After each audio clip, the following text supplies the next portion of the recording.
Samantala, inilabas ng korte ang desisyong ilipat ng kulungan si Napoles base po sa motion na inihain ng kanyang abogado kaninang hapon. Sa pagdinig po ay lumabas na hindi umano matiyak ng Makati City Jail ang kaligtasan doon ni Napoles. May live report si Victoria Tula. Victoria? Susan, pasado alas 5 ngayong hapon nang ilabas ang desisyon mula rito sa Makati RTC Branch 150 na dapat ngang ilipat sa Fort Santo Domingo sa Santa Rosa, Laguna itong si Janet Lim Napoles mula sa Makati City Jail. Sa hearing kanina, sinabi ni Chief Inspector Fermin Enriquez, officer in charge ng Makati City Jail, na hindi niya masisiguro ang kaligtasan ni Janet Lim Napoles doon. Sa witness stand, sinabi ni Enriquez na kamakailan lang nagkaroon ng kaguluhan sa pagitan ng mga inmate. Mayroong 545 ang bilang ng mga nakakulong sa City Jail. 65 lang daw ang organic na tauhan dito. Hindi rin umano tiyak ang kaligtasan ni Napoles sa mga bumibisita. Kahit sino kasi pwedeng makapasok kapag visiting hours, basta't magpakita lang ng ID.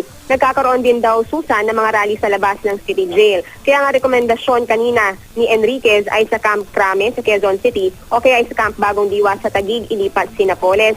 Pero matapos siya magsalita ay tinawag sa witness stand si CIDG-NCR Regional Chief Director, Police Senior Superintendent Roberto Fajardo.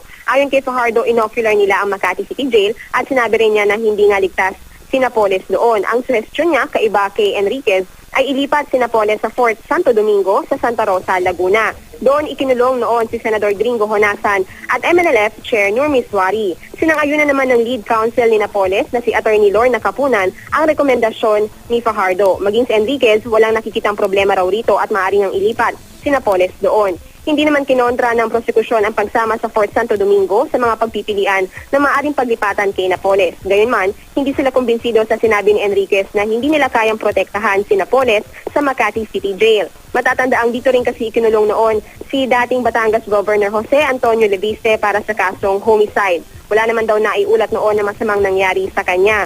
Sa kabila ng pag-question nga ng prosekusyon ay inanunsyo ng Branch 150 na sa Fort Santo Domingo na sa Santa Rosa, Laguna, ililipat itong si Napoles. Ayon kay Kapunan, hindi nila inaasahan na dadalhin muna sa Makati City Jail si Napoles. Sa ngayon kasi nagpapalpitate pa rin ito at may komplikasyon sa puso. Meron din siyang diabetes.